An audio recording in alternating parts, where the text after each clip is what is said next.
En este video observaremos la explicación de los temas que serán evaluados. Entonces, como primer tema tenemos rectas perpendiculares. Nos dice, son rectas perpendiculares las líneas que al cruzarse forman cuatro o dos o un ángulo igual.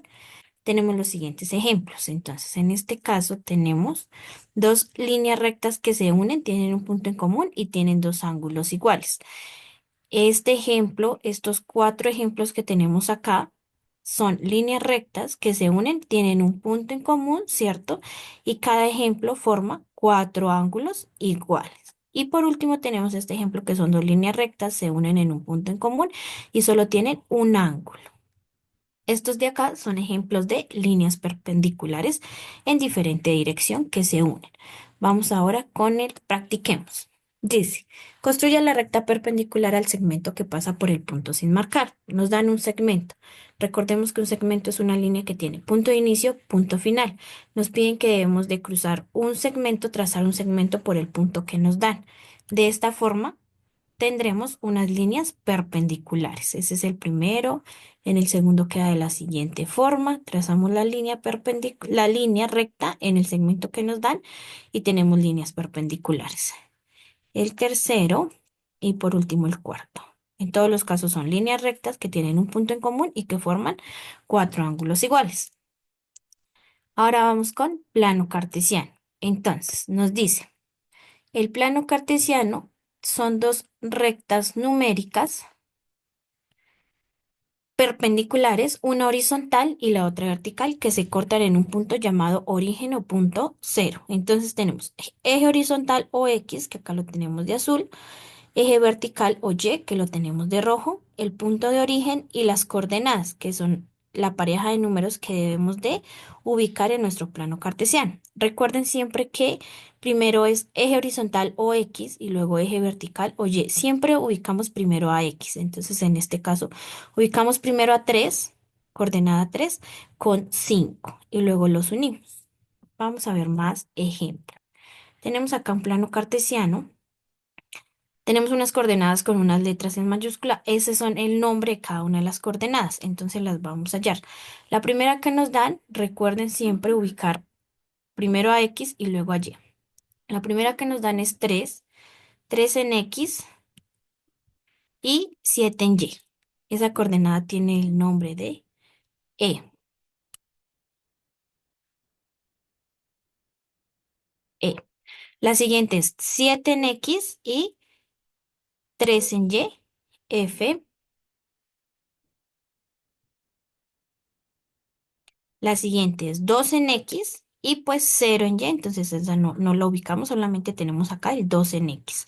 Esa tiene el nombre de A. Ahora, cero en X y 2 en Y. Ubicamos el 2 en Y, ¿cierto? Tiene el nombre de B.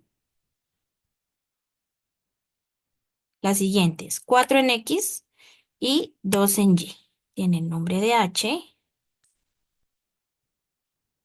Ahora, 2 en X y 4 en Y. G. 6 en X, la siguiente, y 1 en Y. C. 1 en X, buscamos 1 en X y 6 en Y, que esa nos da que es D.